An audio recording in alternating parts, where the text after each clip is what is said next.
and good evening or afternoon or morning to everybody, depending where you're joining from. As Susan's presentation, I thought long and hard about what part of Jamaican philately might be of broader interest to those other than just Jamaica collectors. And I decided in the end to do something on World War II and the postal history of that particular period. And so that's what we have tonight, or today. Let me just share the screen. I think we want that one. Okay. Can you all see that?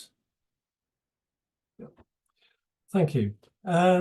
So Jamaica during World War II, a philatelic perspective, and the story begins.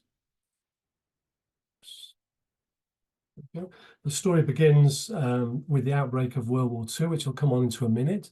And what this presentation will cover is the postal censorship in Jamaica, the internment and prisoner of war camps that were there, a place called Gibraltar camp, which I'll explain later, the postings of British and Canadian Army in the island, the Royal Navy and the RAF, and there were American forces in Jamaica as well. And then to conclude, I'll look at what happened at the end of the war in Jamaica. Okay, so the story starts, at least from a British perspective, really, on Sunday the 3rd of September in 1939, and a very famous radio announcement by the Prime Minister Neville Chamberlain, which you're probably all familiar with. I have to tell you now that no such undertaking has been received, etc., etc. And this country is now at war with Germany. And that meant, as a British colony, that Jamaica was also at war with Germany as of the 3rd of September in 1939. And that very same day in Jamaica, all the German and Austrian nationals on the island were arrested and interned. And that numbered around 30. And I'll say a little bit more about that later on in the presentation. Postal censorship had actually begun on the 1st of September, as it did in Great Britain. I believe that was also around the 1st of September, in anticipation of the declaration of war. Now, I don't really need a map to show you where Jamaica is. I'm sure you all know that, but I wanted to emphasize its place in World War II. It may seem remote from at least the war in Europe at that time, and it certainly is, but the Caribbean and the Gulf of Mexico were very important areas, really, in the Second World War. They provided economic resources to Britain and the Allies. They provided service volunteers, as I'll go on to show you later. There were important shipping routes through the area because of the Panama Canal, of course. And because of that, there was extensive U-boat activity in the Caribbean in particular. And hundreds, literally hundreds of ships were sunk in the Caribbean during World War II. It was on airmail routes between the Americas, as are other parts of the West Indies, of course, and the Americans built bases in several islands, including Jamaica, which I'll come on to explain later on. So a long way from Europe, but really quite, not really a backwater in the Second World War. A little bit of context, you won't see too many stamps on their own. This is mostly going to be postal history tonight, but these are the stamps that were current during the Second World War. They were issued in 1938, the end of 1938, October to December, and they were printed by De La Rue and by Waterloo. And the top 5 up here are De La Rue printings, and Waterloo produced the other values. And there were multiple printings during the war, and as with many of the other colonies, that resulted in various shades being recognizable, different papers, different gums, and so on. And you can do the same sort of exercise with Jamaican stamps as you can with those of most other colonies. The Waterloo ones are actually, don't show a lot of variation. It's mostly in gum and paper, but the De La Rue ones show more fluctuations, more differences that are recognizable. I won't say a lot about those, but I will flag up one stamp, which is much more recognizable, which is this 5-shilling stamp here. This is from a printing in early 1941, just after all the De La Rue's Bunhill Row works were destroyed in the London Blitz towards the end of 1940. And when this printing was done, it was perforated using an old line perforator, which was rescued from somewhere. 6,000 stamps were printed, and they were all sent out to Jamaica in August 1941. So none were sent to dealers, none were kept by the Crown agents for distribution. They all went out and they were mainly used. So this stamp is not particularly scarce. It's not common, but it's not particularly scarce. But mint is another matter. Mint is quite a rare stamp because they all went out to the island. Okay, so let's move through the presentation, and I'll start with the postal censorship story. So as I've mentioned already, censorship began on the 1st of September 1939. It actually had started a few days earlier, but only for a few hours. It started as a sort of trial run.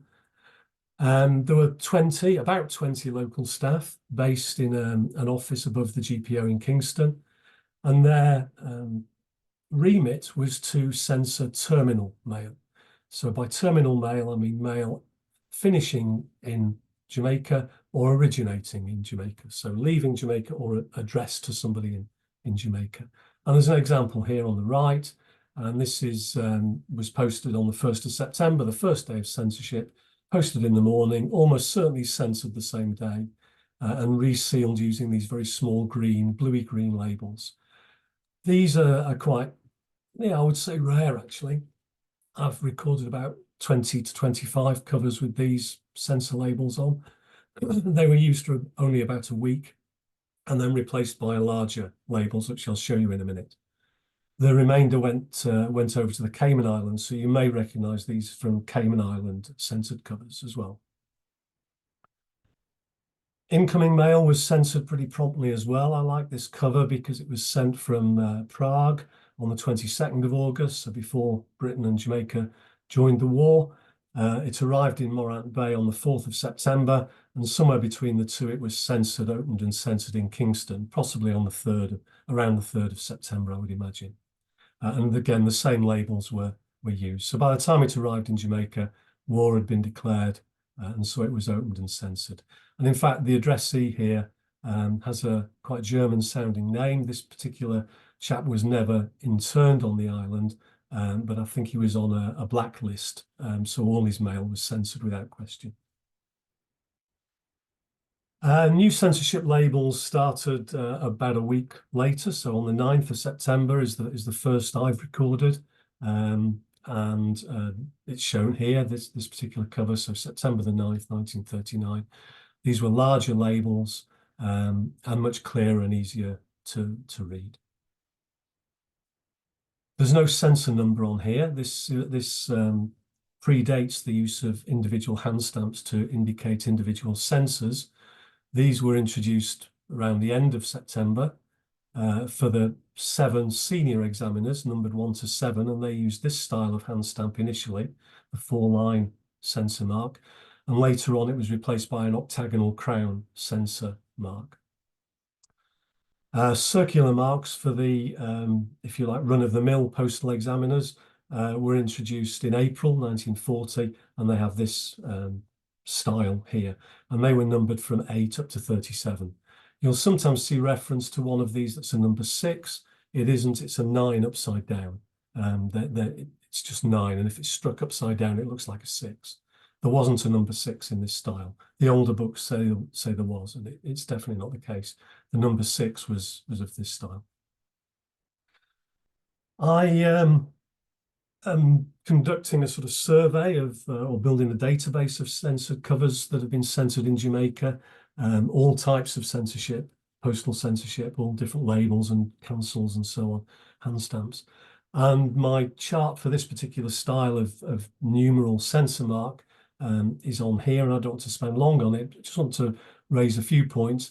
This mark was used up until November 1942, so nearly 3 years. All 30 examiners I've recorded examples for, except for 2, number 33 and number 37. Both have been recorded though.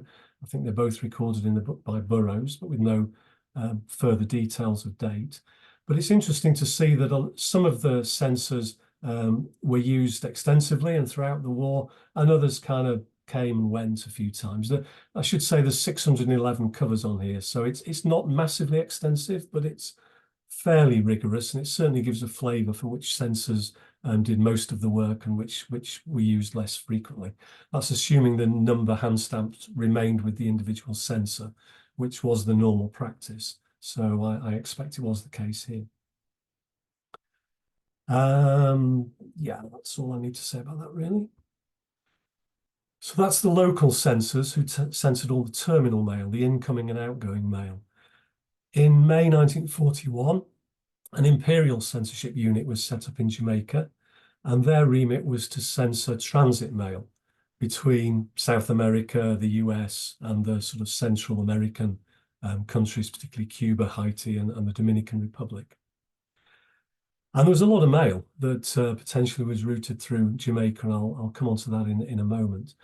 It was set up at the end of May with 20 staff that were brought in from established imperial censorship units in Trinidad and Bermuda, which had set up previously. And they set up an office in Halfway Tree, just outside, at that time at least, just outside Kingston. And this is an example of a cover transit mail from Colombia to Michigan in the United States. And this has a UK type censor label, which is what was used by the imperial censors, wherever they were, initially at least. It didn't have country code on it. It just looked like a regular British censor label. And the way to distinguish them is to know which censor numbers relate to Jamaica. And there's quite extensive documentation on that now. Also, this date stamp is quite characteristic for Jamaican censor labels. Date stamps were used occasionally in Bermuda and more commonly in Trinidad, but they normally had the American style of date. And here you can see this is a UK date style. Only much later in Jamaica did they use US style date stamps. So you can normally tell. So this was the imperial censorship censoring mail between South America and the United States. In a sense, this was one way of closing the back door of getting mail into the United States without being censored by the Allies. There were actually three main routes by which mail could fly into the US from South America. Let me just change my pointer so you can see it better. Up here to the east through Trinidad on the Foreign Air Mail 6 route, FAM 6, which went up through the Antilles and up into Miami. FAM 5, which went up to Colombia and then up through Kingston to Miami. Both of these were censored once the Imperial Censorship Unit was set up in Jamaica. And then there was another route up through Central America into Texas or across to Miami, so via the Canal Zone. And this latter route avoided the Allied censors. That was bad news, really, because there was a lot of Axis sympathy in South America on one hand, and also there was an airmail route from Italy down to Rio de Janeiro. The Lati line, the Italian transcontinental airline, flew from Rome down to Rio, and their mail could be picked up by Panagra, that's Pan Am and Grace Airways collaboration, flown over the Andes, up the west coast of South America, and then normally up through Canal Zone into the United States, this way, avoiding censorship. And a lot of mail was deliberately routed that way, probably to avoid Allied censorship. So on here, it's partly covered by the label, but it says via South America in German. So this was directed and paid for, this longer route, which is more expensive than the normal route, which would have been across to Lisbon and then using Pan Am across to New York, the transatlantic clippers that you're probably familiar with. That mail was increasingly getting intercepted at Bermuda for censorship. But the mail on this route wasn't until the Imperial Censorship Unit set up in Jamaica. And from July 1941, a couple of months after they'd set up, arrangements were made with the US for mail to be diverted at Cali in Colombia up to Kingston and opened for censorship. And this is an example of that sent on the 19th of July. And that was routed through Kingston. And this is a Jamaica censor that censored that.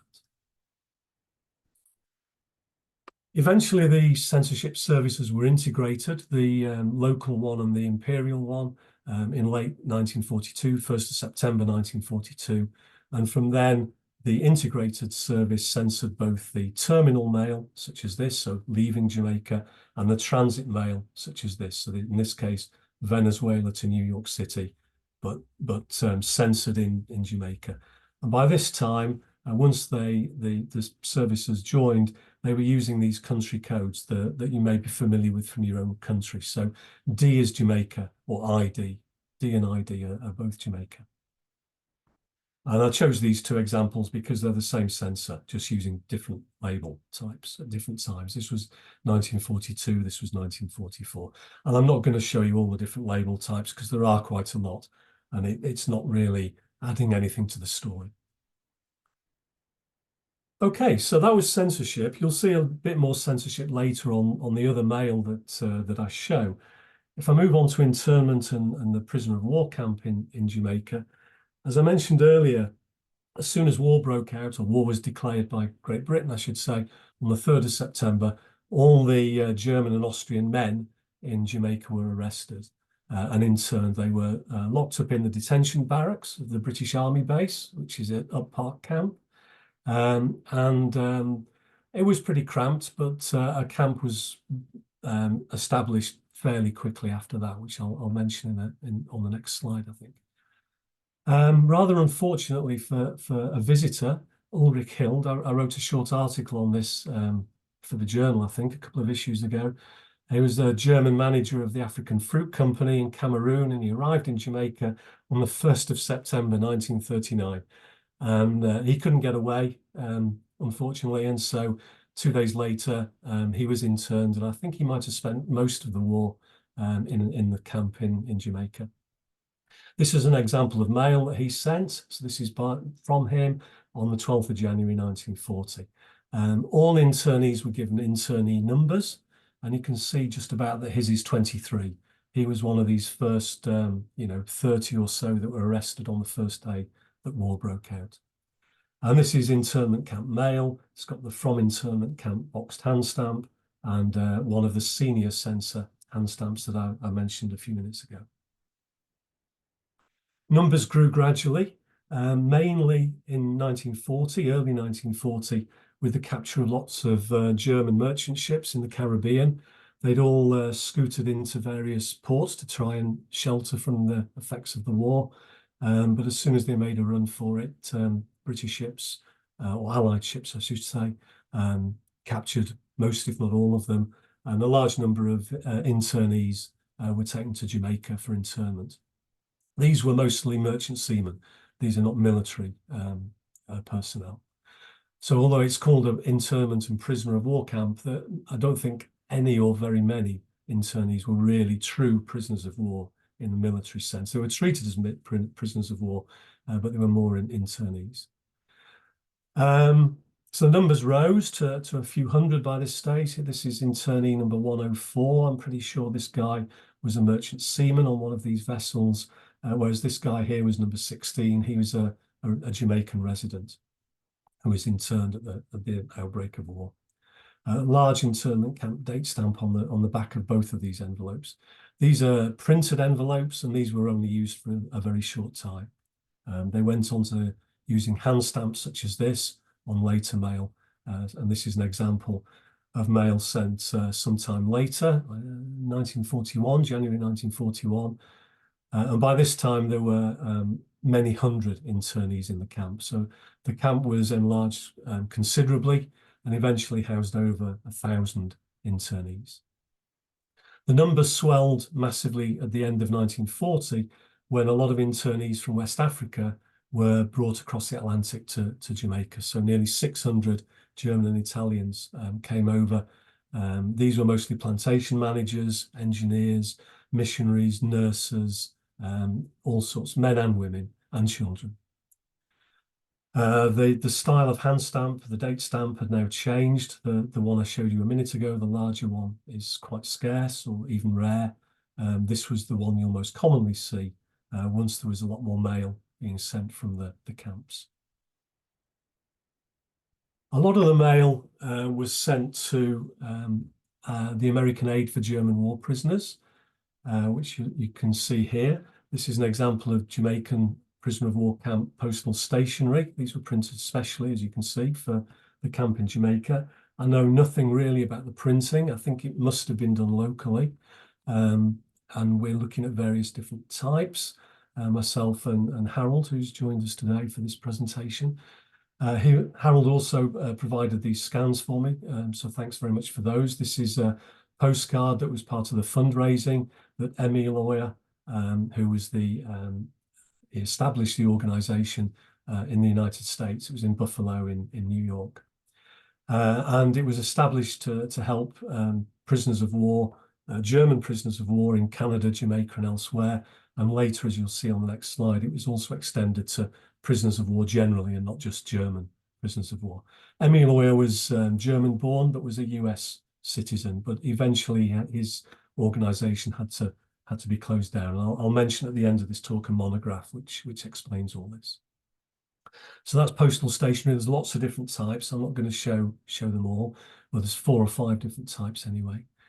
The organisation of the camp, it was under military authority. There was a camp adjutant, Captain Henry McCabe, and this is his signature with a hand stamp giving special permission for an extra letter to be sent over and above the regulation number, which I'm not entirely certain of, but would have been 1 or 2 letters a month probably, and maybe 3 or 4 postcards a month, something like that. And this example is from the Italian supervisor in the camp, which is why he was allowed to send more mail.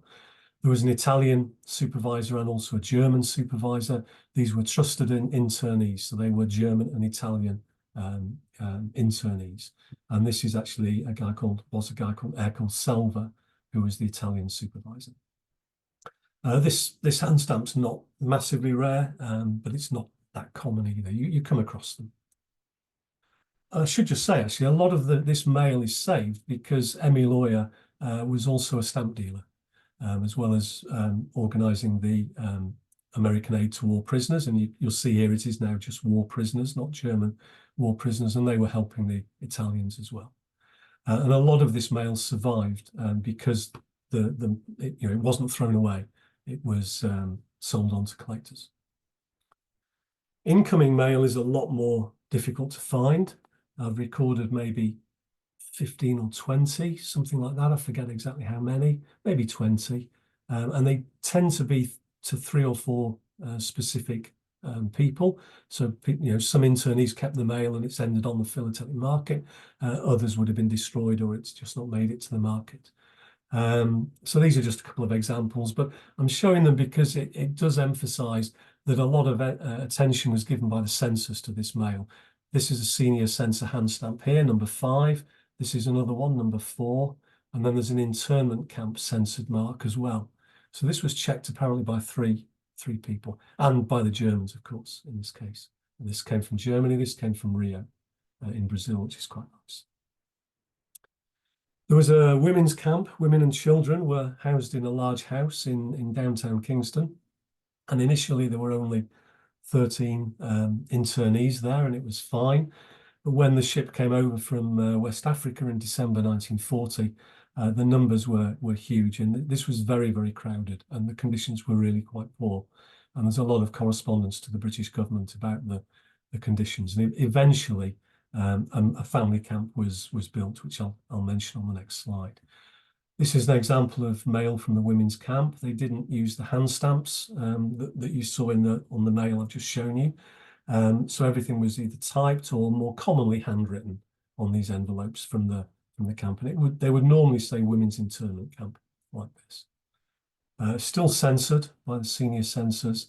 Air mail had to be paid for. Surface mail was free for prisoner of war mail. The family camp was built in part of Gibraltar camp, which I'll come on to in a moment. And that allowed the population, which was now 170 or so, to have much more space. But it took a long time. It was nearly 3 years before that camp was made available. That part of that camp was made available. And here's an example of mail from a female internee now given an internee number. There weren't that many internees, but the numbering must have started for the women and children at about 2,500 or something like that. There isn't a great record of all of this. And that's another example of the stationery that was used. This is a letter sheet that folds out, and so all the letters on the inside, and you fold it up, and then it was censored and sent on its way. This was actually from October 1946, you'll notice. So the internees were there well after the war ended, and I'll mention that at the end of the presentation. So let's move on to Gibraltar camp. In early 1940, in April, it was decided to evacuate Gibraltar of its civilian population, and the bulk of them were evacuated to Britain. But a camp was built in Jamaica with a planned capacity of 4,000, and eventually it was increased to 7,000. But only 1,500 Gibraltarians were ever brought to Jamaica, and they arrived in late 1940, as you can see here. The camp was built incredibly quickly. It started in July. It was ready, I think, in September. And it was certainly very ready by the time the Gibraltarians arrived. They were housed in these large, they're called huts. They're not my idea of a hut. They're great long buildings separated into rooms that house 2 or 3 people. So small family units or couples. This was run on as a camp basis. It did have a fence, but the Gibraltarians could come and go relatively freely. They just weren't allowed to have employment in the island, and so boredom was the main problem in Gibraltar camp, and lots of activities were put on for them. A post office was opened straight away, 1st of November 1940. It used a Kingston double-ring date stamp with the code. See that on mail. It is from Gibraltar camp.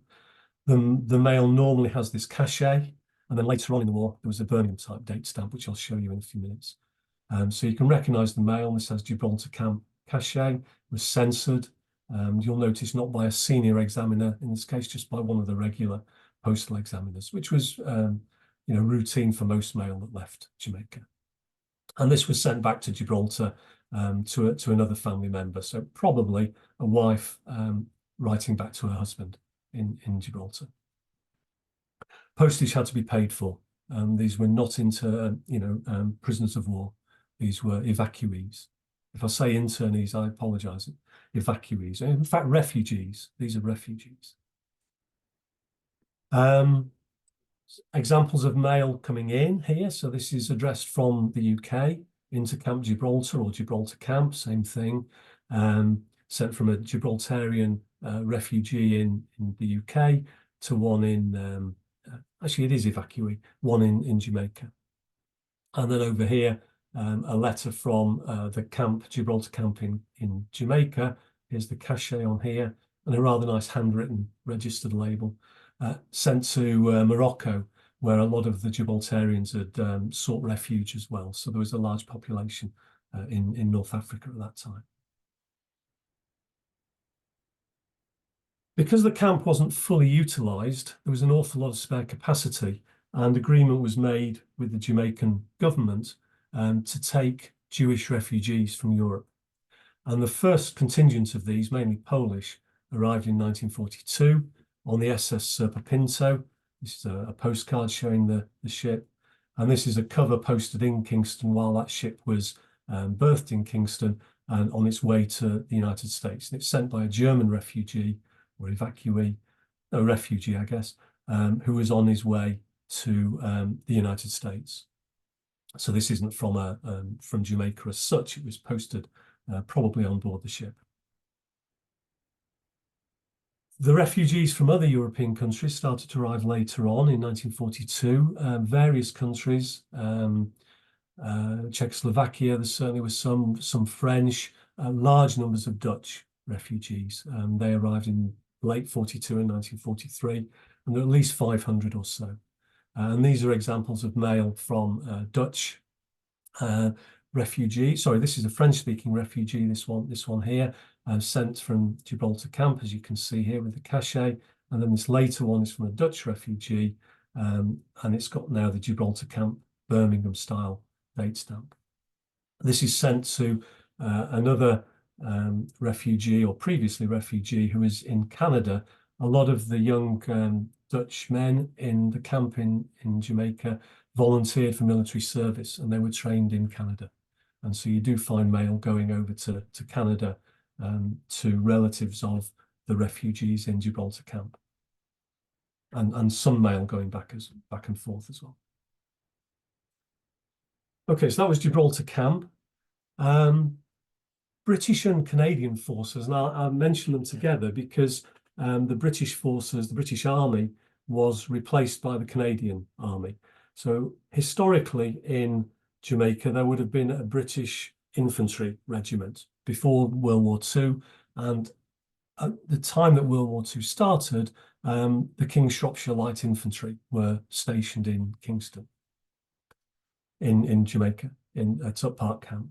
And they were recalled to the UK, and were replaced by, as I'll show you in a few minutes, the Canadians. Various support groups, units were left behind. They remained in Jamaica to support the Canadians. And for example, the Royal Army Medical Corps were there. There's a military hospital, or was a military hospital. This image is from a Christmas card. And this is a letter from a member of the Royal Army Medical Corps at the military hospital in Up Park Camp in Jamaica, sent in July 1945. There were other units as well, the Royal Army Service Corps, Signals, some Royal Engineers. I'm not going to show all of the different types of mail. The only other British Army thing I will show, because you find them quite often, are the censor marks, the Army censor marks. And there were 3 different types used. This one here, military censor, and specifically has Jamaica on it. This was obviously a local one, only used in Jamaica. There's a range of numbers, I forget how many, at least 10, maybe 12. It's in the book, which I'll mention later. And then more common British style censor marks, Army censor marks, the shield with a crown, and you also have a circle with a crown, which I've not bothered showing, but those types were extensively used in Jamaica as well. And so you find mail from various units. So this was the Army Medical Corps, someone sending mail back to the UK, and this was from a sergeant of the Royal Army Service Corps, again writing back to the UK. And their mail was censored mainly by the units, but would also be censored in Great Britain in both cases as well. Sometimes locally censored by the Jamaicans too. Occasionally mail was posted not through the orderly room in Park Camp, but would get posted through the normal channels, and then it would be censored by the postal censors. In June of 1940, the Canadians replaced the British Army, the British Infantry Regiment, and it was the Winnipeg Grenadiers who assumed the garrison duty. And their role was primarily the internment camp, the prisoner of war camp, so guard duty, but also any other things that needed, supporting the peace or whatever else was needed in Jamaica at the time. The Canadian Army would do instead of the British infantry. The Canadians had to pay postage, at least initially, but later on it became concessionary and a reduced airmail rate. And there's a couple of examples here. This shows a rather nice Winnipeg Grenadiers censor mark, self-censored. This is from Captain John Norris, and he was able to censor his own mail as a captain. And this one here is a different style of mark. This is more commonly seen. And these so-called Y-Force, which referred to the Canadians in Jamaica, these censor marks were handed on to the units which remained, whereas this one went with the Winnipeg Grenadiers when they left. They went over to Hong Kong and served very active service in Hong Kong after they were in Jamaica. They were replaced in September 1941 by the Argyll and Sutherland Highlanders. I won't go through all of them, but there were 4 different units served in Jamaica during the Second World War. And there's some example from a couple of the units here. This is the Argyll and Sutherland Highlanders. Despite the name, it was a Canadian unit, and they've got their own censor mark here. By this time, if mail was marked Canadian Army overseas, surface mail would go free. This is acknowledging a package of cigarettes sent to the Canadian troops. And if you sent airmail, it was 6p instead of whatever it was on the previous one, 10p. So instead of regular postage, they had a concessionary airmail rate back to Canada. So those were the Canadians. They served there through to the end of the war and well after the end of the war into 1946. And then British infantry units came back and did the 2 to 3 year postings, typically in Jamaica. There was rather less Royal Navy and Royal Air Force personnel in Jamaica during the Second World War, but there was some. There was a Naval Control Office. There's a hand stamp here, Naval Control Officer, Kingston, Jamaica, 1940. Naval Control Service, Kingston, Jamaica here. These are pretty scarce things. And they were, it was mail typically to do with, well, what the Naval Control Service had to do with was controlling movements of merchant ships, organising convoys and so on at that time. So that's some from the office in Jamaica. There was also the Naval Intelligence Centre for the West Indies was in Jamaica. The Naval Intelligence Service is perhaps quite well known because Ian Fleming served in that during the Second World War, and I think a lot of his ideas for his James Bond books came from his time there. He did visit Jamaica during the Second World War for a meeting. I'm not sure he was based there at all permanently, but he did visit Jamaica. And as I think you probably all know, he ended up living in Jamaica later on, sometime after the war had finished. This is an example of mail from the Naval Intelligence Centre with this rather nice hand stamp by British Packet in charge of command there. And a lot of the mail from this group, in fact, I think all that I've seen, doesn't go through regular postal channels. It goes through safe hand, through some sort of secure packet or parcel by military personnel, basically. There was a fleet air arm, so a naval air station in just off Palisadoes, just offshore Kingston, in the spit of land, which forms part of the bay there. And there was a squadron of these rather primitive-looking fairy swordfish torpedo bombers. The squadrons were replaced from time to time, so it wasn't just a single squadron serving there, they were replaced. And this is an example of mail from the Royal Naval Air Station, from the officer in charge of armament supply to a colleague in Bermuda. So again, this is the Royal Naval Armament Depot in Bermuda. And these guys hunted submarines, so it goes back to the U-boat story that I mentioned at the start of this presentation. A couple of examples of mail from the depot there. It was designated HMS Buzzard, so all the shore stations of the Royal Navy have names just like the ships do, and it was HMS Buzzard was the Fleet Air Arm base at Palisadoes, and so Royal Air Force Palisadoes here and Royal Air Force Accounts Unit here, and both of these pieces of mail went to the British Air Commission in Washington, DC. You occasionally find mail from RAF staff, but there weren't very many posted there, so they're not that common. I think both of these probably come from Derek Sutcliffe's collection originally. They can be recognised from the sender's details on the back. So here we have leading aircraftsman Harcock from the RAF detachment HMS Buzzard to the UK. And I like this one. It's difficult to see. It's internal mail, so it's not censored. But I like these doodles on the back, Royal Air Force and the RAF wings with V for Victory underneath. In here it says Aircraftsman Second Class Grant, RAF Flight 26. So these were RAF personnel posted in Jamaica during the Second World War. The other RAF activity in Jamaica during the war was a recruiting office in Kingston. And almost 6,000 West Indians joined the RAF. It's not that well known, but there were that many. And the majority of those, almost 4,000, I think, came from Jamaica. Of the 4,000 or so Jamaicans, I think just over 300 or around 300 served as aircrew. So they were actually pilots, observers, gunners, or whatever. This is an example of mail sent from Jamaica from family to Flight Sergeant Observer Robinson, who was serving in Iceland at the time in Calderdan, or however you pronounce this base in Iceland. And he was out there on Lockheed Hudson's And again, that was searching the Atlantic for U-boats, spotting and attacking U-boats with depth charges. And I don't have any mail from this guy or to this guy, but I just like the photo of Flight Sergeant Tucker, a Jamaican fighter pilot, on the cowling of his, I think that's a Spitfire, but I can't see enough of it to be absolutely certain.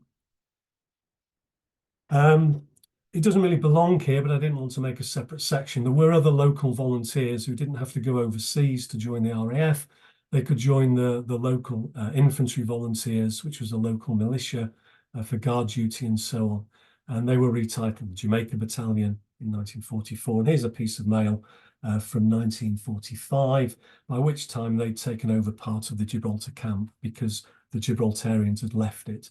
And the numbers were thinning out. So it was used for military purposes, or parts of it were later in the war. So this is quite scarce as well. And that's Forces airmail, so it's sent free of charge. Okay, moving on, I think the last section, we'll look at the American forces in Jamaica during the Second World War. And this all came about through the Destroyers for Bases Agreement, which some of you will know about, I'm sure. It was approved in September 1940. This is a bit from the Daily Mirror on that a couple of days later, 4th of September 1940. And as it says, Britain got a whole load of relatively elderly destroyers from the United States to help in convoy duties in exchange for permission and land to build 8 bases, mostly in the West Indies. These are the countries here, Newfoundland and Bermuda, and British Guiana and so on, but Jamaica in here. And in March 1941, well, it was, I think, formally signed off in early 1941, if I remember correctly. And the US Marines arrived in Jamaica in March of 1941. They're always the first in, I think, quite famously, the US Marines. It's important to perhaps remember that the US they were neutral at this time. So the United States joined the war on 7th of December 1941 after the attack on Pearl Harbor, of course. But they were started building these bases well in advance of that, as you'll see. The main contractors were civilian contractors. They were overseen by the US Navy Civil Engineer Corps, and Frederick Snare Corporation was the main contractor. There were others. This is a postcard sent in May 1941 from a member of the Frederick Snare Corporation who just arrived in Jamaica and was staying in the South Camp Hotel, and writing to a friend, I think it was, back in the United States. The US, these contractors were there to build 4 sites, so a naval headquarters and barracks at Portland Bight, which is here, just west or well west of Kingston, really. So Kingston is here. Palisadoes, by the way, you might not see, is this little spit of land out here, as I mentioned a few minutes ago. There was to be a US Naval Air Station at Little Goat Island, an Army training base at Fort Simmons out here to the west, and Army Air Force Base. The US didn't have a separate Air Force at that time. It was the Army Air Force, and that was Vernon Field. And they were next to each other, which is why there's a single spot on this map. The US Marines established their post office straight away. So 15th of March 1941, there was a unit post office, and you would start to see, typically, I haven't shown one actually, but typically first day covers. A lot of philatelic mail went from the United States post offices, the Army post office and the Naval or the Marines post office. This is philatelic with this hand stamp US Marine detachment, and this is the very common date stamp. This is commercial. There is a fair bit of commercial mail because there were a lot of US troops in Jamaica eventually, so a lot of mail going in and out. And so, I'm pretty sure this is probably commercial. I certainly have plenty of commercial mail, mainly husband and wife communication, or family communication, I should say. The Naval Air Station was built at Little Goat Island, and that was a unit for, again, anti-submarine warfare. And they used inflatables, blimps, but also these Catalinas to spot and destroy U-boats, basically. And again, you see mail to this station, incoming and outgoing. This is certainly not philatelic. This is commercial. It's from the Jamaica Weather Service to the commanding officer, as you can see. And I just rather like this hand stamp for the Goat Island Naval Air Station. And a lot of the US mail is covered with hand stamps, but that is how they did it. It's not necessarily philatelic if it has, 4 or 5 of these different hand stamps on. This is what happened to the mail. The Army training base was established further west, as I described earlier, at Fort Simmons. It was a training station for tropical and jungle warfare, so the hotter climate was used for that. And again, I have a couple of examples of mail here. It was handled by Army Post Office 804 initially, and then later on, as I'll show you on the next slide, it was replaced by Army Post Office 861. So if you see those numbers there, they're Jamaica. They tend not to say Jamaica on them, the actual postmarks.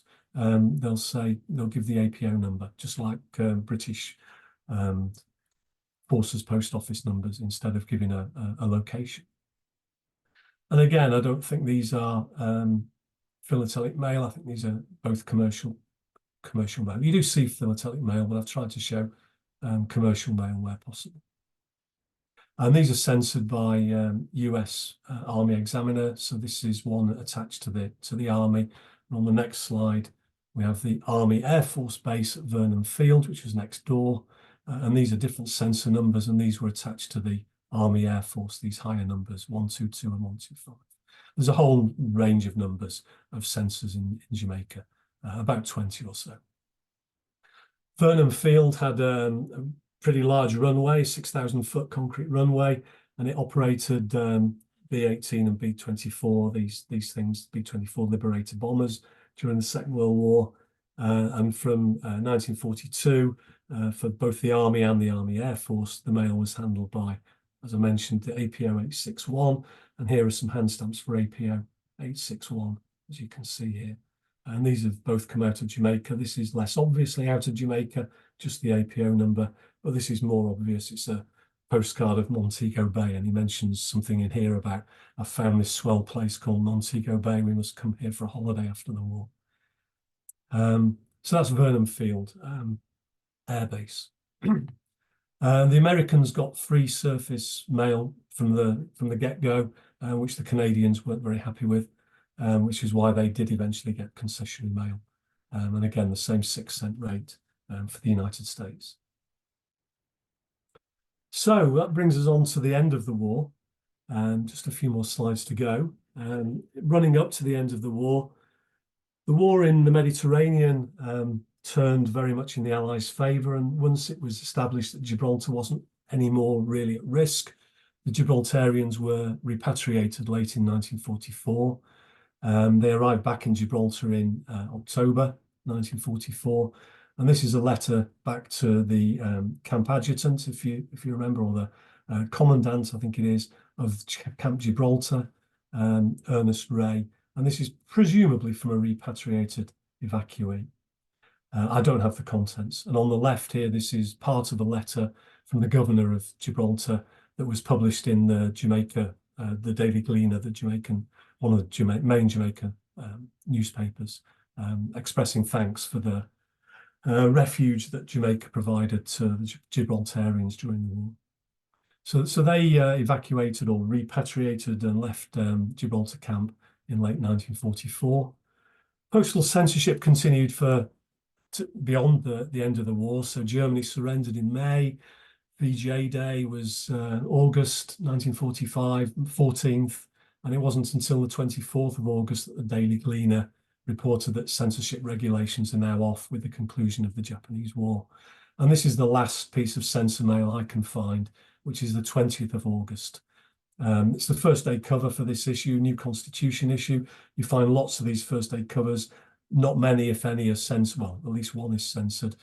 All the others I've got aren't. And I think it's because it was going to Colombia and not to Canada or the US or Great Britain or wherever most of them would go to. So this is the latest example of censored mail I can find in Jamaica. The internees had a bit longer job of it, as I mentioned earlier, the POWs and internees. So some left in May 1946, about 300, another 500 in November. And that left 220 internees in the camp in 1947. And these last 200 and odd were repatriated in February 1947. This is the latest piece of camp mail that I can find, Christmas 1946. By which time there was no censorship, of course, there's no camp markings or anything, but it was still using the letter sheets, the prisoner of war stationery, but stamped. It went by airmail, so it had to be stamped anyway. But the free mail was long rescinded by this stage anyway. And this poor guy was obviously interned very early in the war. He's got a low number. He was one of the merchant seamen in the Caribbean. Who would have been interned probably March 1940. So he was in Jamaica for nearly 7 years. After the war, the various sites, military sites, were used in different ways. So the internment and POW camp site was used for the National Stadium, and they hosted various games, including the Caribbean Games in '62 and the Commonwealth Games in '66. Gibraltar camp was, as I mentioned earlier, gradually wound down. It got used by various military groups towards the end of the war, and the family camp for the internees, and it was transferred to Public Works in 1947, and eventually, a year or so later, became a campus for the University of the British West Indies, the Jamaica campus at Mona in Jamaica, and that opened in 1948. You'll all be familiar with this set of stamps. For the various islands, not just Jamaica. The Fleet Air Arm base at Palisados, it had actually been a small airport just before the war. It had opened, I think, just before the war started and got commandeered, if that's the right word, straight away, converted into the Royal Naval Air Station. It closed at the end of '44. It was returned to a civilian airport and developed as the Norman Manley International Airport. And that airport and the others on Jamaica have helped enormously, of course, with what must be Jamaica's main industry now, which is rather more happily than the things I've talked about, tourism. And those of you who've been to Jamaica will no doubt mostly have been there for holidays rather than any more somber reason. Just to finish up, a few references. So I'd like to thank Ray Murphy, who co-authored this book with me on the military mails of Jamaica. It's a West Indies Study Circle publication. But I must also recognise a couple of other books which have been massively helpful. Suzanne Francis Brown published this book a couple of years ago on the World War II camps in Jamaica. Immaculately researched. She's an academic, and it shows in the book. It's a very seriously researched piece of work. I've not even finished reading it all yet. And then also Harold, who is with us today, thank you very much for the copy of your monograph on the American aid for German war prisoners that I mentioned earlier on. I think that's really done my acknowledgements. I would like to thank the various people who've helped along the way, Jamaican collectors, many and varied. You all know who you are. Thanks, Paul, in particular, for letting me load up 3 boxes of his albums into the boot of my car some time ago when I was writing that book. And thank you to everyone today who joined this presentation. I hope it was interesting. Thank you very much.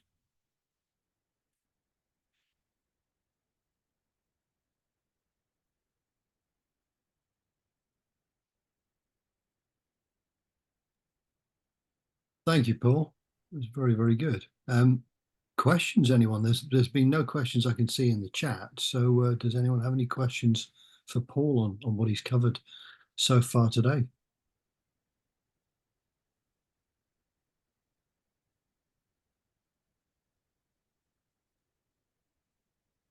Paul, would it be helpful if members of the West Indies Philatelic Study Group forwarded you scans of any covers they have dating from this period that are censored so that you can add them to your survey? Yes, thank you. It would very much indeed. Sam, I forgot his name, Cutler, I think it is. Sam Cutler has been sending me records of the covers in his collection. I think Harold probably has his as well, and I've got Steve's and Paul's, I think. But if there are others, then yes, that would be very helpful. Thank you.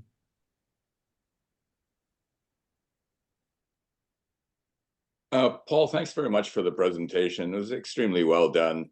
Thank you, Harold. And I think I would be remiss if I didn't make a comment about the value that has been inherent for me as a postal historian in working with you and with your collaborative view and perspective on what you do.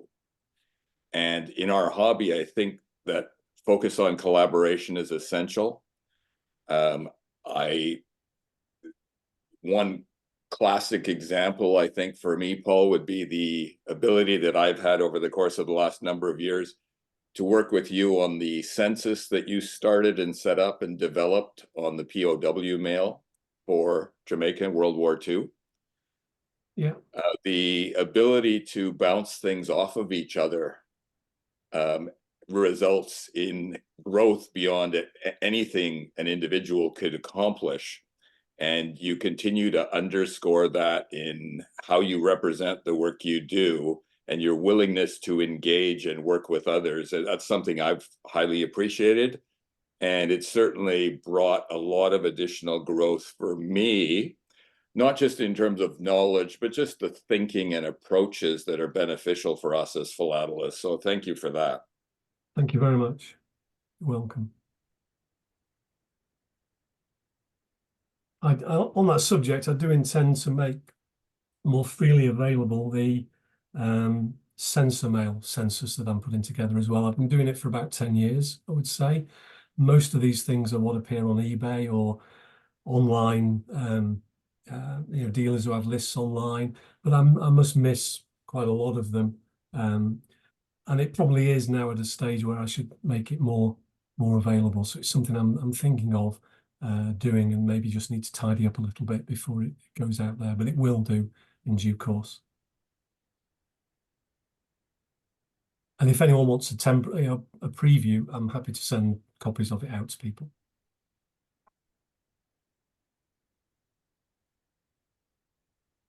So are there any further questions for Paul?